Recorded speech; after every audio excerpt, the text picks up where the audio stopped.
Welcome to the video. I had an awesome conversation with Nikita on his podcast. We were talking about scaling an agency, email marketing, team structure, all that kind of juicy stuff, and I hope you enjoy the conversation as much as I did. So with no further ado, let's go right into the video.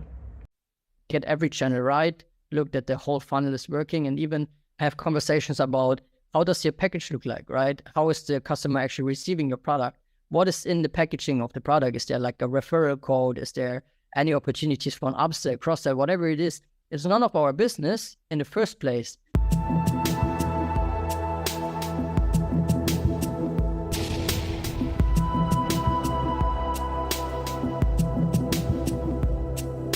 Today, I sit down with Franz Mertz, who is an agency owner, and today we talk about all different kinds of things. Number one, we talk about how he started off as a CMO and was able to scale his brand to 7 figures, how he acquired an agency and was able to scale that up as well, and how he operates his agency and the team structure behind that, and so much more. I'm Nikita from aspectagency.com, and let's get into the podcast. Franz, it's a pleasure to have you on the Scaling Ecommerce Podcast. Finally, I was trying to get you on earlier, but unfortunately the internet connection isn't as good in Bali as it used to be. So it's a pleasure to have you on, man. Thanks so much for having me. It's a great opportunity to be here. Yeah, absolutely. And before we were recording, we were chatting a little bit about your previous history and everything that you worked on. And one of the things that you mentioned to me was that you were able to build up a 7-figure vegan supplement brand in the past. And obviously that's in the past and you're running an agency right now.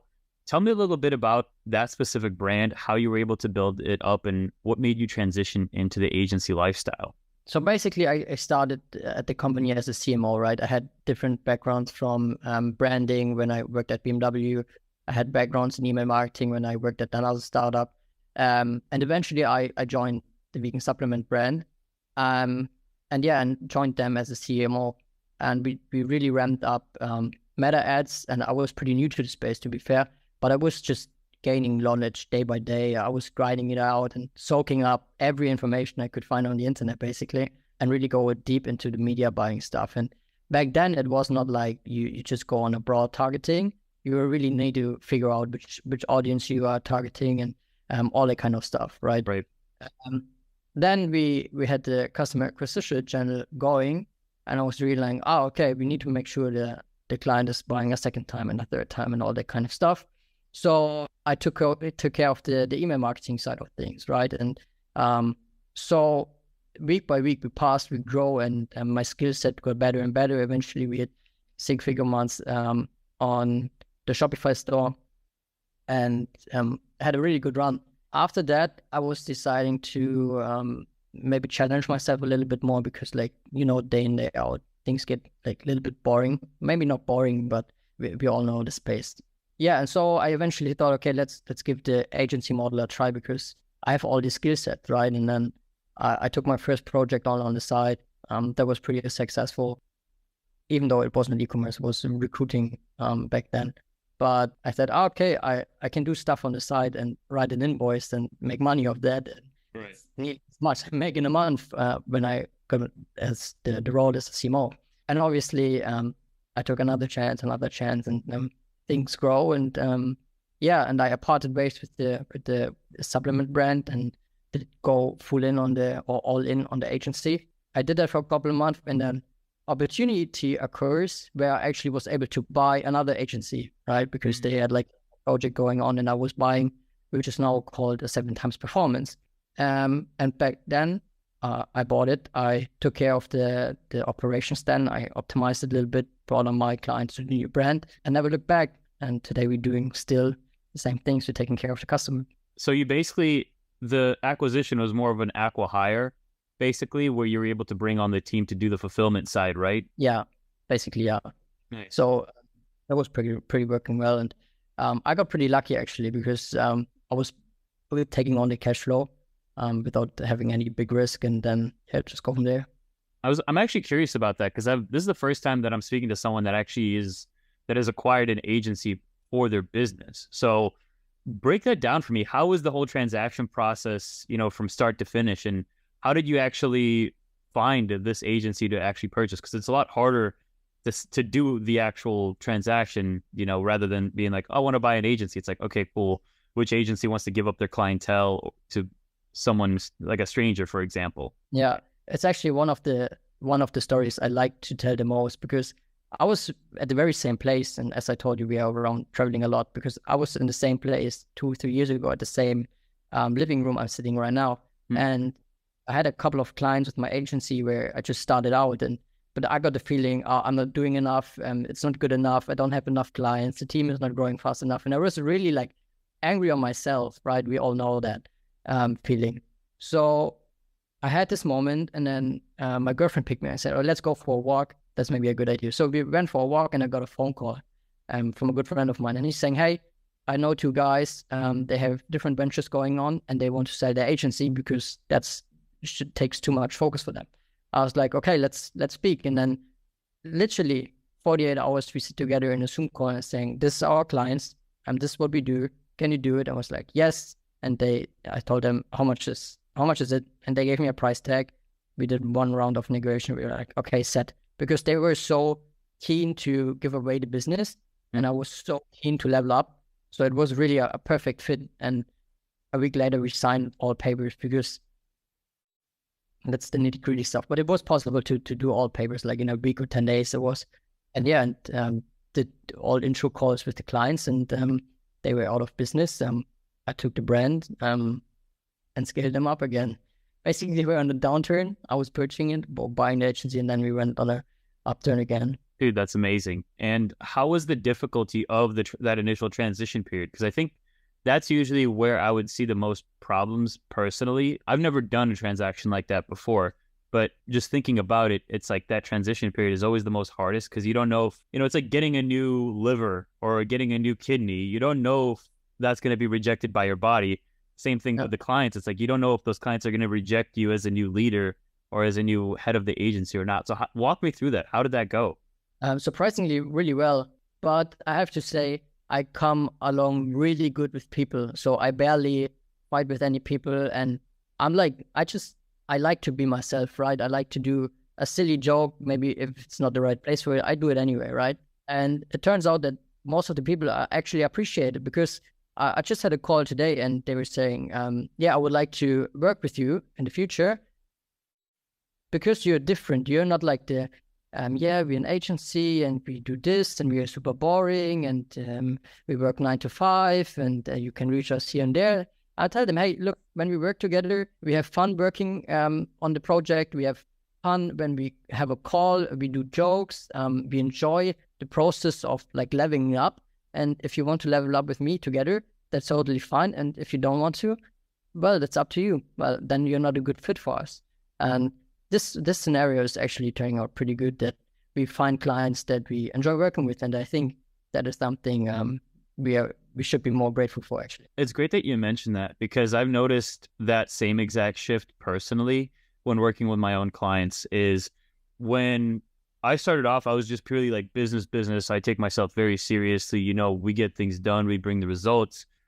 But when I started to be more personal and started to show my personality a lot more on whether it's the sales calls, the client calls, and even the employee calls and like team calls that we have, I started to enjoy the process a lot more, because I can actually be myself rather than putting on like this business, suit on or button ups on type like surface. And it's a lot more enjoyable to have that business, and the clients actually find it more enjoyable to work with you because you're actually showing yourself versus like a facade in a way.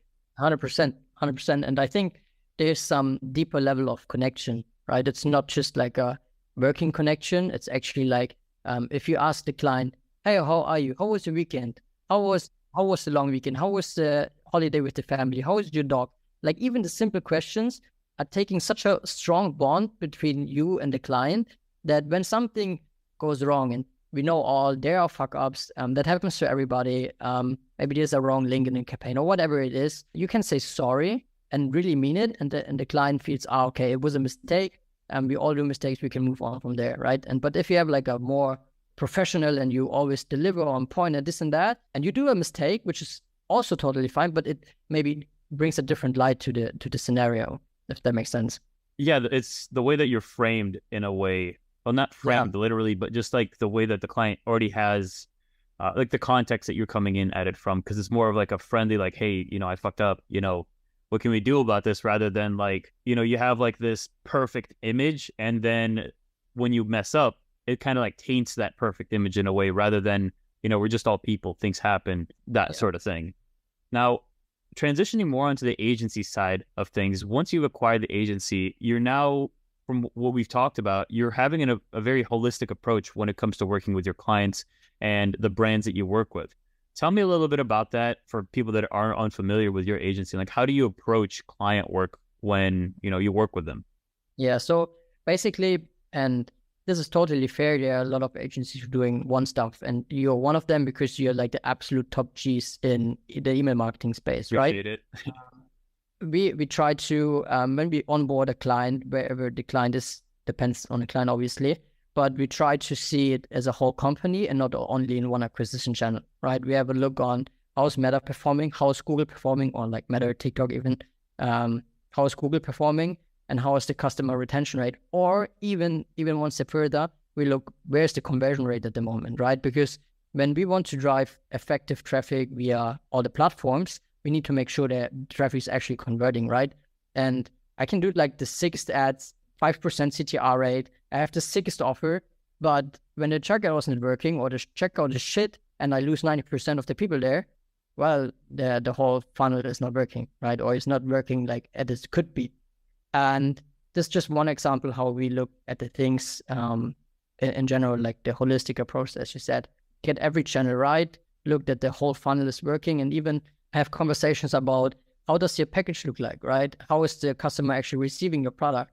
What is in the packaging of the product? Is there like a referral code? Is there any opportunities for an upsell, cross-sell, whatever it is? It's none of our business in the first place, but there's something called, and I got this from Sam Owens, it's called second order consequences, right? Right. You do one thing, and it maybe eventually it's had not an impact right away, but it could have an impact 2 weeks from now, 3 weeks from now, 4 weeks from now. And eventually, if you make 1,000 purchases or like 10,000 purchases, and you get a 10% in the back end without any ad spend more, you want profits, right? Because you're just selling without any further costs, and you're basically stacking profits. And then you do this with every channel, with every opportunity, your business is different.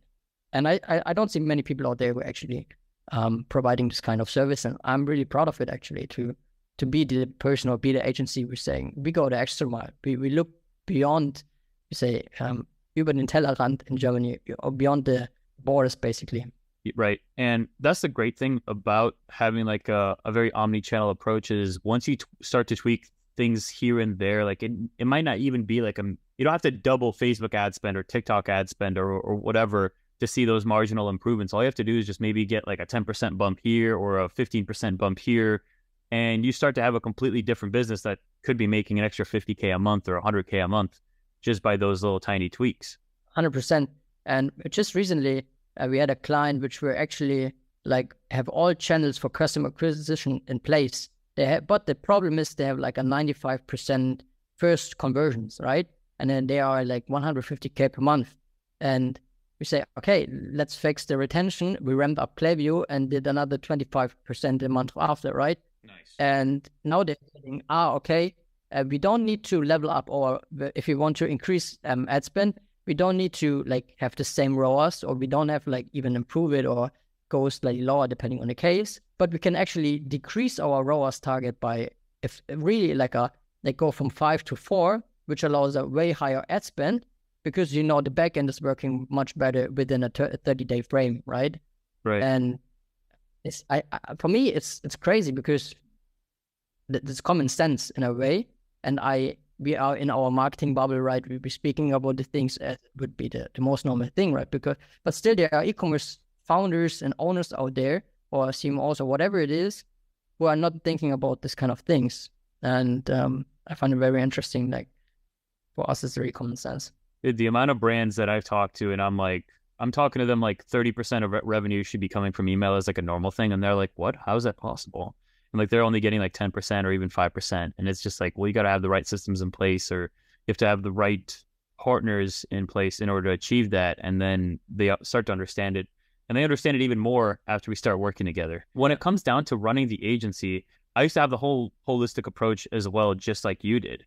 And to me, it got really, really tiring, and I got really burnt out very quickly after handling, I think, like 5 or 6 clients, and we were doing everything for them: the creative, the copywriting, the ad structure, the emails, the whole enchilada, basically. How do you manage that? And like, how do you manage like either like stress or burnout or the team structure to prevent the burnout when handling everything for our clients? So I have it structured like the following.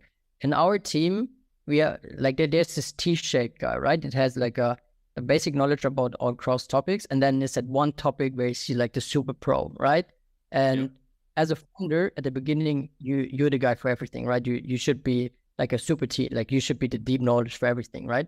But when I built a team, I was realizing we need a team which is like good in all topics, but had like maybe one deep approach to everything and could do certain tasks way faster. For example, we have one person who has a good knowledge about every channel, now how Facebook ads work, Google ads, all etc. But the main point is when we do a Klaviyo setup or building, do improvements on Klaviyo setup, the person is really good at the Klaviyo and is much more familiar with the topics, can work much faster. So we can use that as an advantage to have this task done really well and fast, without losing any kind of the other services and doing them worse, right? And same for other things. You have somebody who's really good for media buying. Like there's some people out there who are saying, media buyer is not that important at the moment, but I think there's a fair play to say we have one person who's only taking care about the media buying, because there's always like changes and stuff like that. And we have a person who is, for example, extremely good in topic Google ads, right? Because Google ads also very different from meta ads. And we know when we have like a project, we have like these things that we have, and then we align the task to the expertise of the certain persons, right? For me, I'm in a lucky position that don't need to be like the super T-shaped guy anymore, right? We have somebody for Klaviyo, for Google, for Meta, and I just take care that everybody is happy, that we have some new cool clients, and working is general fun. So that's the really good part. Of course, I will be involved in some operations and all this stuff but basically this is how we structure things and made really good experiences. Right. Now, how do you go about like hiring those T-shaped people? Because they're very hard to find. Or is there a specific methodology that you follow when let's say you bring on a Google ad specialist, but they only know Google ads, they don't know Facebook, TikTok, or maybe they don't know how Klaviyo works? Is there a specific way that you train people up when you bring them on to make them more T-shaped rather than just I-shaped, I guess? Over the years, we've built some solid SOPs, right? It just come over time. Then we build the SOPs with looms, etc., etc. So we all watch the same videos, right? We have all the same knowledge. Of course, we bought some courses, have resources here and there. But in the first place, when I looking for new people, the first thing I do is I take my phone, I watch at my contacts, and I think about 10 people who maybe knows 1 or 2 more person that could be a fit for this role, right? Right. And you will be surprised how many opportunities you get back, right? Because if you send like 10 contacts, you send it to 10 contacts, they have like another 10 contacts, 5 of them replies, you still got 50 replies, right? Maybe you get sometimes you get 5, sometimes you get 10, but even though you get 5 to 10 really good, aspiring people, they're coming from your network. And when they're coming from your network, they are in a different mindset, because obviously they're connected to one of your friends. They want to deliver on a really high status and all that kind of things, right? Things that are just normal if somebody's coming from your network. And this is basically what we do, right? And I never did something else. Like even with, in the beginning, I struggled finding clients, right? Like every agency, we struggled here and there, and then it was not really a constant lead flow. When I started, I was just checking my contact list and texting, hey, I'm starting out, I've got experience from here. Just send me over 2-3 contacts if you know about somebody that maybe could need help. And it worked pretty well. And I just applied the same concept for finding new people. Yeah, that's like usually going through your own referral network is the best way to hire people. That's what I do first. And then I move on to the like going on to my social network, like people that follow me on Twitter or YouTube, LinkedIn. And then I go to like Indeed and like LinkedIn hiring and all those different job placement boards, because like you're kind of like spreading out within like your social circle, people that follow you, and then just random people, because the wider out you go, the worse quality. I wouldn't say the worst quality. I've actually had really, really good hires from LinkedIn with like, not surprisingly, like some of the best people that I've hired are from LinkedIn. But you do get a lot of good quality candidates right off the bat within that social circle. And to be fair, like we are not like 100-person agency, right? I'm talking also freelancers, influencers, micro influencers, all that kind of stuff. Of course. I don't want to be like the person who says, oh, he's like hiring people to hire 100 people in a month, because obviously that's not the case, right? But for situations, I just use this technique to find like an effective way to find the right people, right? And that applies for every area. If it's like influencers, freelancers, employees, everything. Got it. Now, I think that would be a really good point to end on here. Now, with that said, what is the best way for people to work with you or to work with your agency? So you can book obviously a call on our website, so 7times-performance.com. Check out there are some case studies. There's a calendar link. Feel free to book a call. We can connect on LinkedIn. It's Franz Merz. It's FRANZMERZ. And and maybe you find another podcast, because I'm really trying to spread the word of 7times Performance, because I'm proud of what we do, and maybe the person who is listening or looking at this right now is part of that in a shorter time frame. Yeah, for sure. And actually, before we end, I'm actually curious, what's the reason behind the name 7times Performance? You want the real reason? Yeah, it's a very interesting name. So I asked, because I didn't come up with the name, right? I bought the agency, but I asked the same question to the guys I bought it from, and they were like, they were standing on a whiteboard and thinking about names, right? And they were thinking like 3x rowers, 4x rowers, 6x rowers, but nothing sexy. Like 10x is obviously Grant Cardone branded, and we couldn't do that. And then they thought, 7 times is quite nice. It's not really a rowers target, it's not 10x, so they called it 7 times. And they have like different parts of the agency. One is doing like more media side, and one is doing even the performance side, which we are doing right now. So it's 7 times performance. Such a boring story, actually.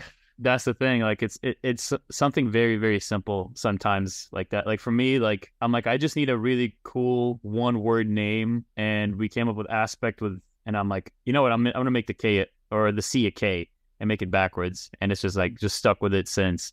So yeah, that's really cool, man. And it was a pleasure to have you on. And with that said, I'll look forward to the next one. Yeah, man. Speak soon. Thanks again for joining us on the Scaling Ecommerce Podcast. If you enjoyed it or learned something new, remember to like, subscribe, and leave a review. It really helps out with the algorithm.